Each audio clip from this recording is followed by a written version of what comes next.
Jom sama-sama kita capai matlamat dengan simpanan emas tahun 2025 ni versi gold bar dengan Dina. Kali ni kita akan gunakan versi 1 Dina dan juga gold bar 10 gram. Jangan lupa save video ni siap-siap untuk rujukan akan datang.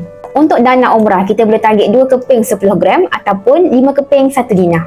Untuk dana haji pula, kita boleh target 10 keping 10 gram ataupun 15 keping 1 Dina. Untuk bersara dengan selesa, kita boleh target 60 keping 10 gram ataupun 150 keping 1 Dina. Untuk dana deposit rumah, boleh target untuk ada 10 keping 10 gram ataupun 23 keping 1 Dina.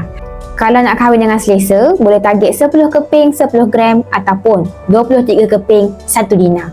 Nak jadikan sebagai dana pendidikan anak, boleh target 10 keping 10 gram dan 23 keping 1 Dina. Dan yang terakhir sebagai dana kecemasan untuk jangka masa panjang, kita boleh target 12 keping 10 gram ataupun 30 keping 1 Dina. Kalau tahun 2024 gagal simpan dalam bentuk duit, tahun 2025 ni wajib tukar cara simpanan kepada simpanan emas. Boleh letakkan target dalam simpanan emas supaya boleh jadi motivasi untuk konsisten setiap bulan. Bagi yang nak mulakan simpanan emas yang pertama, boleh saja bermula menabung dalam akaun Emas Gap Gold Accumulation Program.